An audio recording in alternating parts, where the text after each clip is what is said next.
What the investors they were looking was for super quick growth, no matter the cost. You decided to become a pilot, a commercial airline pilot. Waynabox was recently acquired by Atresmedia. And sometimes it was to balance the growth of the company with the investment that was making, even that we were selling zero. No? How did that affect you? That I never saw you overweight, unhealthy, extreme bad habits. I started Waynabox when I was 22 or 23. Is there anything in particular that you sacrificed of your personal life, mental health? Pau. Look, I will tell you the truth. This was not the hardest time for me. Thank you for being here, Pau.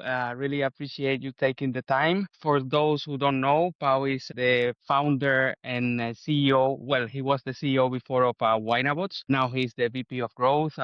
He's gonna tell us more about this in a moment. And Waynabox is the best known surprise trips company of Europe. It was also the first one in Spain, or I believe everywhere. No, Pau? Yeah, it is. The first one? It was the first one. I know that there was some competition that came after and some stuff, but it was clearly the first one and it's the leader number one now. So, well, I give you the word, Pau. You want to introduce yourself or how you want? Bueno, ¿qué tal, Fer? How are you today? Thank you for having me. Yeah, a little bit what you explained. Waynabox is a surprise trips company where the traveler books for a weekend, for example, and they discover just 2 days before of the departure where they are flying. That's quite the adventure we've been building for the last 12 years, I believe. Yes, you funded Waynabox. Actually, for the people who didn't know, I worked at Waynabox for I think it was 5 years. That's how I know Pau. I actually had a great time working for his team. I work as a graphic designer, product designer, and some other stuff, and that was super great. I believe that was in between year 2017. Yeah, even during COVID. No? Yeah, I was there during COVID. 2018, super fun times at Waynabox where we were building the things from scratch. Yeah, I learned so much working for your team, Pau. I had such a great time, and I guess that is gonna be reflected in the conversation we're gonna have because we had many good moments together, working together in at work and outside of work. Yeah, So that was that's also true. the funny thing. Absolutely true. So yeah, coming back to the topic, one of the things that impressed me the most about your career is that still being at Waynabox, you decided to become a pilot, a commercial airline pilot. How did that happen, Pau? What Yeah. motivated you? Currently, I'm a 737 captain at a European airline here based in Barcelona. And the thing is that I always wanted to fly. You know, my passion has been aviation, travel, everything related to it. Waynabox was the first step. And I already had the flying license since I did my college degree, you know. So at some point, Waynabox was growing really well. We were the break even. The company was developing itself very nicely. So I said to myself, now it's a time where I can put a step aside, maybe, and try to fly a little bit and see how it goes, no? So that's what I did in 19. 2019. I was looking for a CEO to take over, and then my commitment to Waynabox was that I will be always there when they need me, no? And funny things, 1 year later, COVID came. So, of course, I gave up everything again and I came back to Waynabox to help as much as I could. And even today, no, I'm combining both things, flying some days a week and helping the company Waynabox some days a week as well in the topics that they need that they change depending on the season, no? Mainly focused on marketing, but also partnerships or growth or investment when it was needed, that kind of things where I can help a little bit. Okay, but you have been always involved with Waynabox, or because I believe you mentioned something now that there was a moment where you were not. Am I right? No, really. The idea was that I would step aside at some point, but things came, especially COVID, no? 1 year after I started flying, so they needed me at Waynabox, and I never left, really. I reduced my times or my hours that I dedicated to Waynabox depending on the needs, but I was always there, no? I never left eventually, and that's been already 7 years already that I've been like doing both things, no? My God, and Waynabox have been alive since, from my research, I saw from the year 2014. Yeah. So that means that Waynabox has 12 years already. That's a 12 lot. years, 12 years. Yeah, that's a lot. That I is don't believe, why I don't know how it's possible. When we started, we thought it will be for 6 months, then 6 months, 6 more months more and more and more and more. Here we are 12 years later. that's quite impressive. That's quite impressive, Paul. And I believe I read and I heard, I know also that Waynabox was recently acquired by Atresmedia, one of the most important media groups in Spain. I believe they have TV channels and Yeah. radio stations Yeah. as well. And how did that happen, Pau? Yeah, Atresmedia is probably the biggest media group in Spain. They have the main TV channels, and it's one of the IBEX 35 companies. No, so it's a really really big group. And the thing is that they were already shareholders of Waynabox at a small stake. And after COVID, when we survived and we demonstrated that Waynabox was a really resilient company, even in the travel industry, and they saw the opportunity to go full with it. No, they saw the opportunity to put the assets that they had, the TV broadcasting, and make Waynabox grow quicker and quicker and quicker. And that seemed a really good idea for us as well. It was an opportunity to open a new chapter, and then we did. That was 2023, so it's already 3 years already that we've been in with Atresmedia. And since then, yeah, we grew like four times the size we had at the moment they invested in us. No, so that's That's amazing. That's amazing. So, Pau, would you say that the trick for getting purchased is to prove this sort of resilience as a company, or what was behind this? Yeah, I think that it changes over time, no? When I started Waynabox, what investors they were looking was for super quick growth, no matter the cost, no? Then it became more important to be sustainable. And then, especially after COVID, it was demonstrated that the companies needed to be resilient and they needed to be chameleons, no? That they could adapt to situations. So Waynabox was never really a super fast growing company. We grew fast, but not like multiplying per 10 every year. But we were resilient. We were kind of very, we could scale without increase the size of the time of the team, no? So that was one of the qualities that helped us to survive all the eventualities that we had. They were a few of them, not only COVID. Yes, and then COVID was one of the major ones, I believe. Yeah, COVID was impressive because we were on travel industry, no? So of course everything stopped, but we managed to start new products that they could be used even with the restrictions, and we could maintain the team active and the customers active a little bit. Yeah, we made the puzzle, and at the end we survived a little bit. I What don't know was how. what what was the trick? What was the trick behind? How did you manage to do this? Was there a secret formula, or do you think it was a bit of luck, or how did that happen?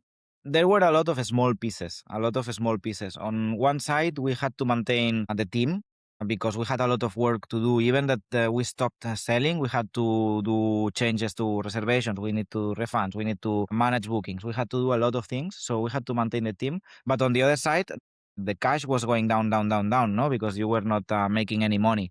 So we had to convince our investors that we were still a valid option for them to invest again, even that we were selling zero, no? So that was interesting in conversations, of course, because it's not easy. And then to unlock that, we had some aids from the government that made the investors trust in the company. So it was like a bit puzzle with a lot of pieces. Lanzadera as well, the business accelerator in Valencia, they helped a little bit Yeah. as well. So it was a lot of pieces that if even just one of them will not come together, then it will not be possible to build the puzzle. But everything came together, and we managed to survive.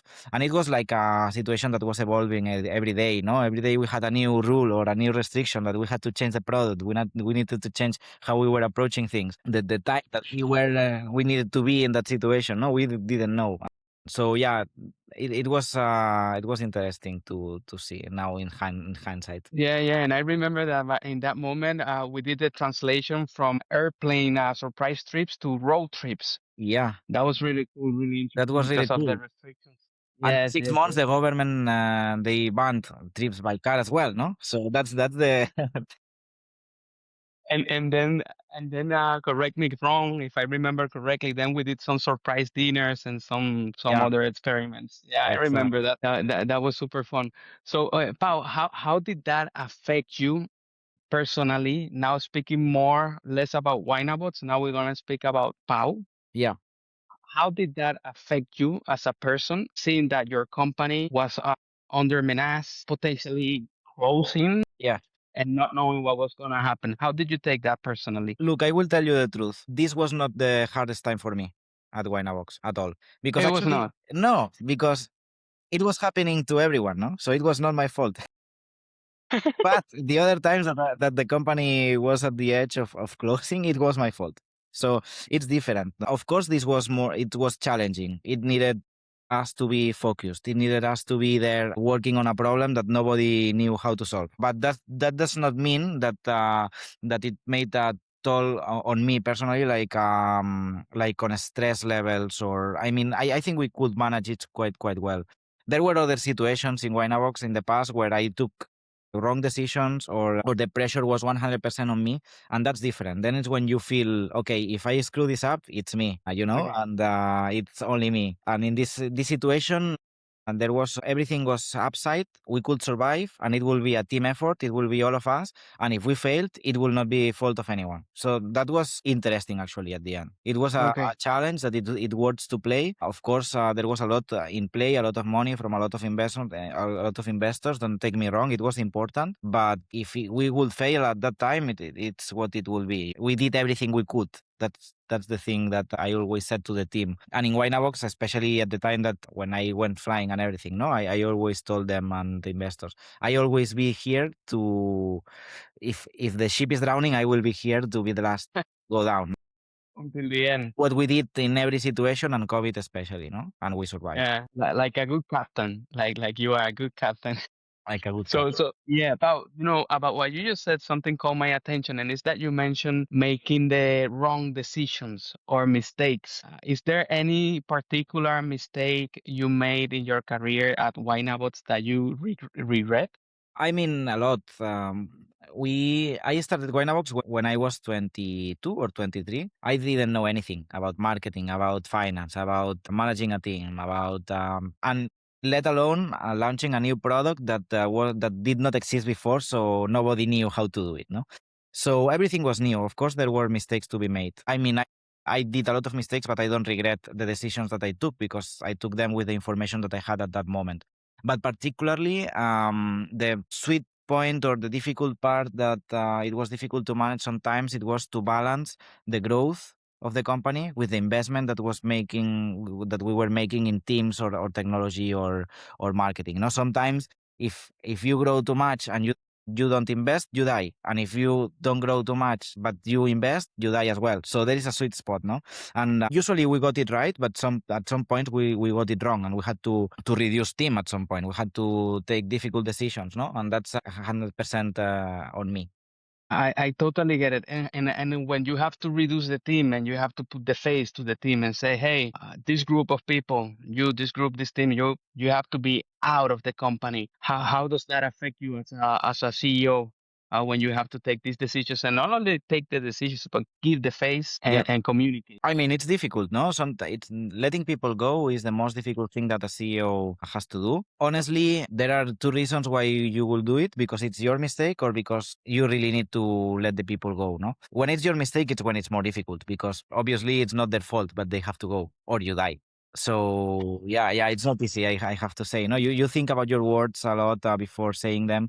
In this, it only happened once that I had to lay off like a small group of people because of my fault, and it went much better than I thought in my head. They understood. We went for some beers after, no? So actually, that's happens, and that's really nice. No, it means that the team knows what is going on, and they feel part of the decision itself. No, in other situations, you have to let people go because they are good, but they are not excellent, for example. It's not anyone's fault. And then it's even more difficult, no? Because you are communicating someone that you don't have a space for them in the company, and they have to go. And that's Yeah, it's what's normally called a mismatch or a bad hire. No, the person is looking for something, has some expectations, and then you cannot fulfill those expectations. yeah, So it's nobody's fault. It's just yeah. Or the it's role not a good. that this person is in the company has evolved, and maybe this person was perfect before, but it's not now anymore, no? And yeah, it's difficult. It's super difficult. due to its difficulty, we do it not often, not as much as we really should sometimes. Okay, got that, Pau. Got that, Pau. Now, and coming back to you as a person, I want to speak about Pau Sendra. I believe you started at Waynabox really, really, really young. You started at your 20s. Yeah. And something that caught my attention since I met you, I met you when I was 22. I'm 33 now, so we have a long relationship. And something that always caught my attention is that I never saw you overweight, unhealthy, Mm, or never having extreme bad habits. The casual drinks with the friends, we shared drinks as well. But I never saw you unhealthy. So yeah. my question to you is, what was the trick, or was there any trick in particular that you were applying, or you were just not interested in certain things? Well, the thing is that I think it's much easier to be healthy at 20s than at 30s, no? So for me, I put much more effort now than before when I was 20s. No? At the beginning of Winabox, I was investing a lot of time in this company. I was working really hard, and I really didn't have a lot of time to be conscious about this. Unconsciously, I could do some workouts twice or three times per week, or go run in we lived in Valencia, so it was an amazing place to go for a K or stuff like that. I did that occasionally, but it was not a focus, no. Now it's different. Now I feel that if I have a bad week, like in terms of food or exercise, I'm destroyed. It affects you It's more, no? and I think, why is this happening and how is this possible? No, so the effort is different and the consciousness is different now that when I was in my 20s, for sure. And the responsibility, I believe, because you have a family now, no? Yeah, exactly. And So that so means you're more. it's less time. Yeah, yeah, I totally get that. And Pau, coming back to that stage of your life when you were starting Winabots, how was a normal day for Pau as a founder at his 20s different than a day for Pau today as a VP of growth in Winabots? Yeah. So at the beginning, when we were starting in Valencia, then it was a time where it was only Danny, Ferran, and me, and we had to go to the office every day very early, and sometimes we close the office like 12 hours later, no, or 13 hours later. So it was really, really long stints working. Even when we went home, actually when we were in Valencia, we lived the three of us together. So we arrived home and we didn't stop talking about the Winabox. So we opened the laptops to see if the campaign was running or stuff like that. So it was quite intense In the evening, in the night. in the night. But I won't lie. Apart from that, we were young. We were in Valencia. We were having a great time as well there. No, so we had time during weekends, not Saturdays, because on Saturdays we work as well. But we had even time to enjoy and to be in a city with a lot of other people like us, other entrepreneurs or expats that were living there. No, so it was a combination. No, it was like a kind of a working Erasmus in Valencia. It was really fun. And what was your, can I ask, what was your biggest source of stress in that moment? Because as you say it, it seems that you were enjoying so much every part of it that is hard for me to picture that you were actually managing stress because it sounds so fun. Mm.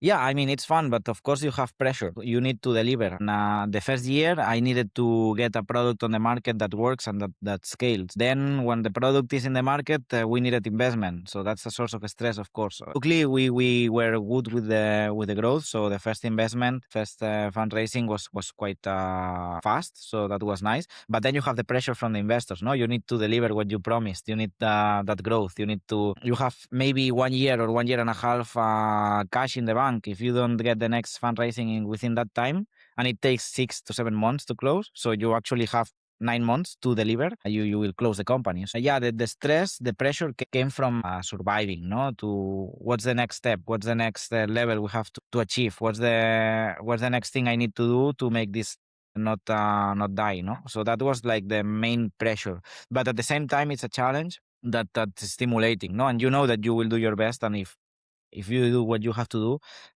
things can go well or can go not as well. But if you put all your effort, I think that you don't have to feel guilty or to feel bad if you don't success.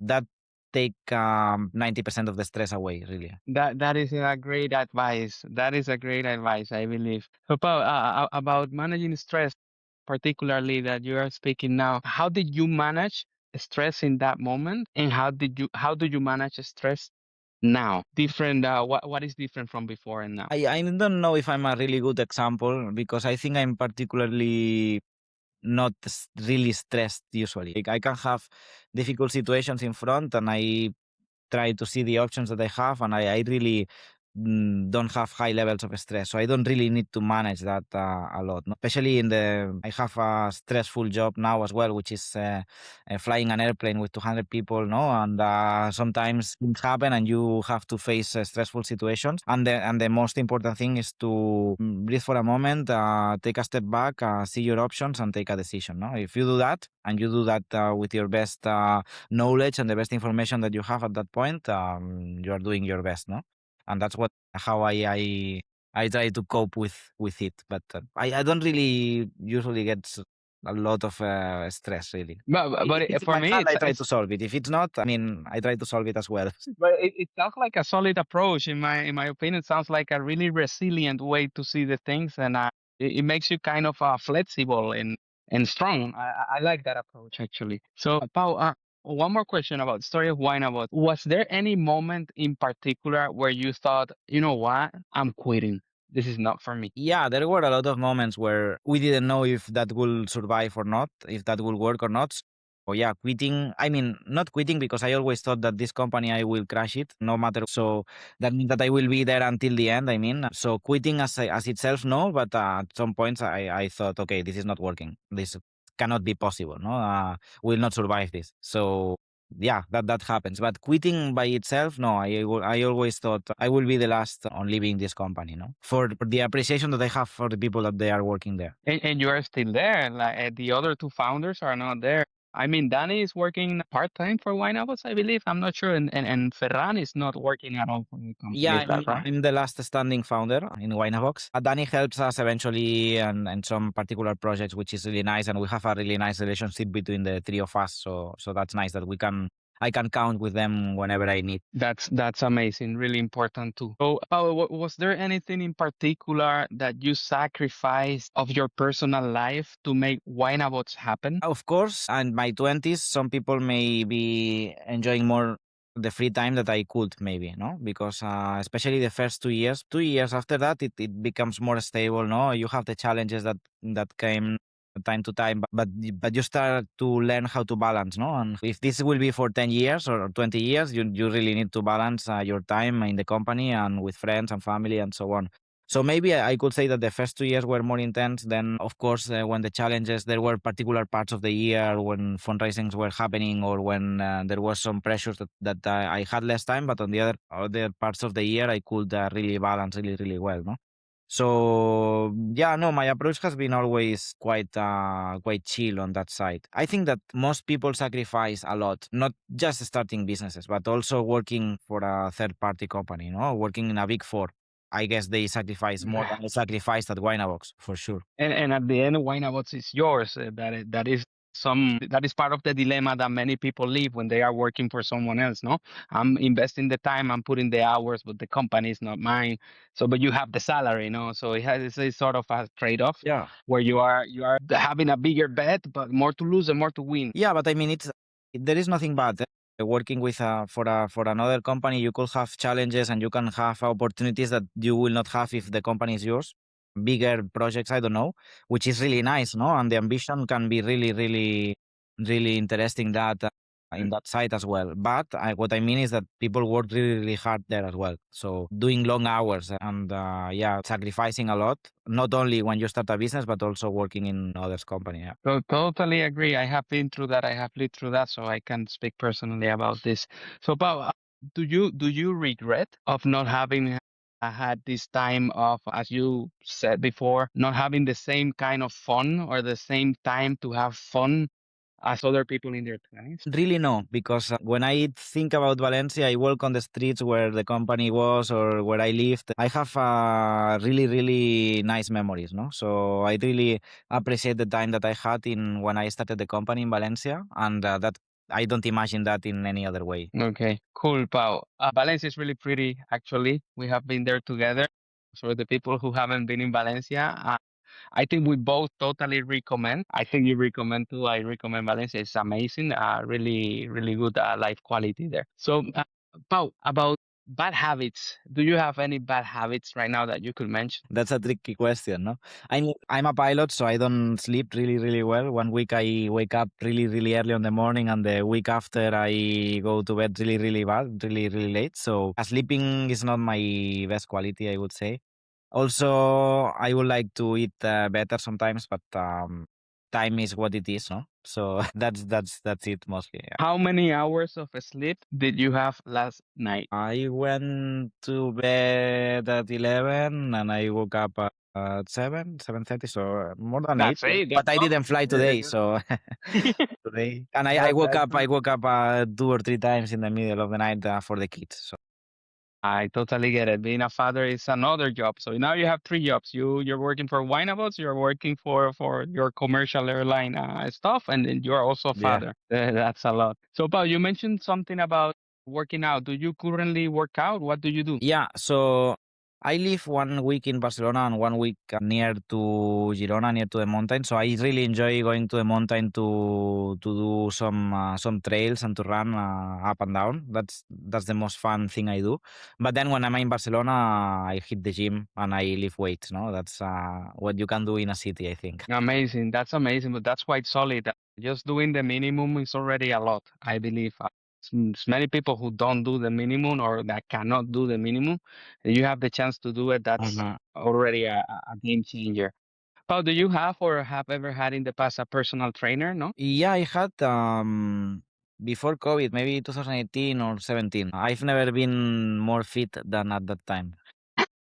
And I think I I learned all the remember that. basics and all the important stuff, which is nice. It's not something that maybe you need forever, but I recommend highly for a few months at least. For a small stage, just to learn the basics, and Yeah. then you go. I think I tend to agree with that idea too. And how about nutrition, Paul? I think you mentioned that you were not doing great on that nutrition part. I mean, I'm the one who cooks at home and who tries to organize the meals and everything.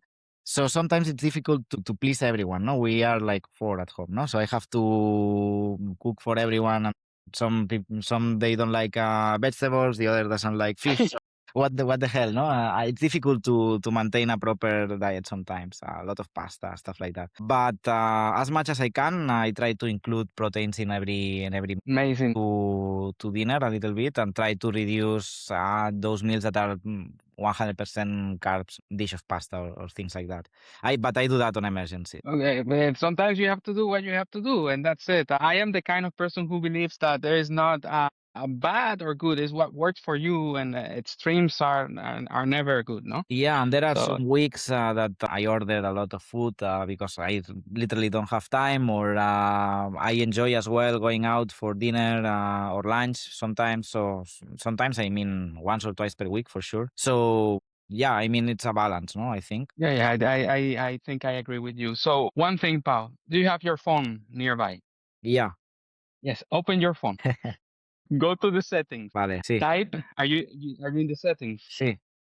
Type screen screen time, or if you have it in Spanish, it should be something about tiempo en pantalla or something like this. This will come back to me. Tiempo de uso. Eso, that's it. Tiempo de uso. Sí. What's your weekly average? It's not activated. I'm safe. You totally got I me dodged a there. bullet there, eh? I have to say that I live on Twitter. There is a meeting here next door, and I have to lower the volume a bit, but yeah, you got me there. You got me there, pal. Cool. So coming back to the topic, how about mental health, pal? Mhm. How do you take care of this part of mental health? Is there something in particular you practice, meditation or whatever, anything special? Hanging out with friends. I like to, I mean, it's easier to manage your mental health, in my opinion, when you don't have only one focus, no? So I have at least two jobs, plus the family, plus friends. So if you divide, you have time for everything. You cannot really over stress over one particular thing, no? So I try to save time for family. I try to save time for friends. Once, twice per week, and that really stresses out a lot. And I'm assuming that that is your go-to method to actually disconnect from work too. Exactly. Yeah, that's it. Okay. Any advice you would give to the people watching this on ways they can actually disconnect from work? I think that every person is very particular on this, no? So I could not recommend a particular action, but yeah, I think it's important to be able to disconnect, especially if you need to disconnect, because sometimes we say, yeah, you have to disconnect, but you really don't want to because you have a project that it's going on and you are on holidays and you want to check how the stats are, and I think it's fine. I mean, you don't really need to disconnect because people tell you, but if you have a stressor on the job, then yes, it's nice to have a week off, completely off, because when you come back, you come with a lot of new energy, no? But I'm the kind of guy who, when goes on holidays, I like to check how we did the day before, no? And because I enjoy it. I mean, for me, it's not like a source of stress. Yeah, I think I tend to agree with you, and this brings me back to this idea that I see a lot on social media where where people speak about work-life balance. What's your opinion on this?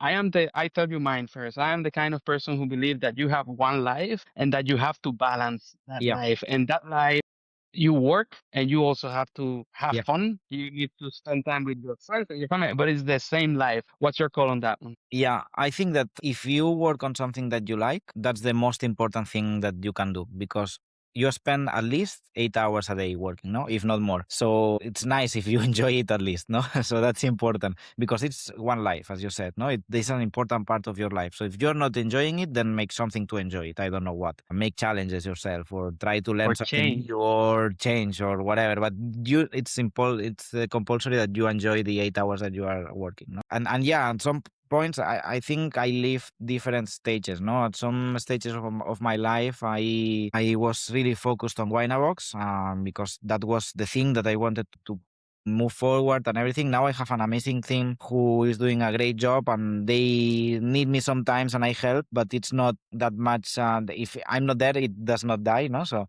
I tend to give more importance to have free time now, no, and learn new things. For example, if I have the opportunity to fly more, I will say no, to say an example. No? In that the stage of life where I balance a little bit of everything without pushing too hard on work, no.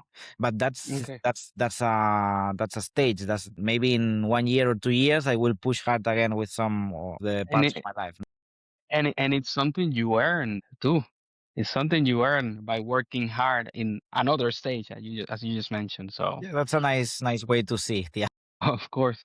So, Pau, coming now to the last part of the interview, that this part is gonna be more informal. Let's say it has been informal, but this one's gonna be more informal. Bueno, And bueno. what I would like for this part of the interview is actually to have fun. Okay, so whatever comes to your head, let's say without filter. And I'm gonna ask you an example question. Okay, and you have to choose. Vale. Okay, I ask you between two things, and you have to choose. So, for example, if you had to come back to the first day of Winabots, what would you prioritize? Sleeping more or working more? The first day of when I was working more. Working more. Working more. Oh, Yes. wow. Interesting. Cool. No, I So you mean, think mm, yeah, you mean in the past more to in what the I did? No, it was nice. I mean, no, I cannot say that I didn't sleep or no, it was okay. yeah, but you have to choose, okay? Because in this final round, you have to choose sleeping more or working more. No, I cannot choose the next Okay, because net. Let's speak because about I that. did work hard, but also I did sleep well. Okay, so with the same logic, now I'm gonna ask you faster questions, okay? And you Okay, have to choose. So starting with the first one, coffee or tea, coffee, morning or night, night, mountain or beach, mountain, 100%. favorite book. Lean Startup by Eric Ries. It changed my life when I started the company. It's totally a classic. Plane or train, Plane, Mac or Windows, Mac, music genre. house, Good choice. Music group. the Cat Empire. Best purchase ever under 200 euros. Under 200 euros. Best purchase ever. The wristband for the exercise. Cool. Cats or dogs? Cats. Cardio or weight? Wait. Biggest mistake? Mm, that's not a easy one to speak quick. I don't know. Not Which, spending enough time with friends at the beginning. there we go. Best place to disconnect right now. In the pool in Girona Amazing. And when was the last time you worked more than 10 hours in one day? last week. No, but because when I go flying, I fly like 12 hours. I totally get it. Totally get it. And then you have days where you work less than 8 hours, I'm assuming, no? Yeah, then I have more rest days. I work 5 days, then rest four, so it compensates. Okay, totally get it. And Pau, just to finish, the last question to close, go closing with the part of the questions of the interview. Any advice you would give to the younger generation or people who's willing to start their own business right now? Have fun and have great friends around you when you start the business. Amazing. I totally like that. I totally like that. So thank you, Pau. That was great advice. It was super nice speaking with you. I hope the people who's gonna watch this are gonna find this as interesting as I did. It was amazing because I'm used to speaking with you in other formats, never like this, but it was super fun to do it this way too. And I would honestly repeat if we had to. Fantástico. Gracias, Fer. It was super fun as well.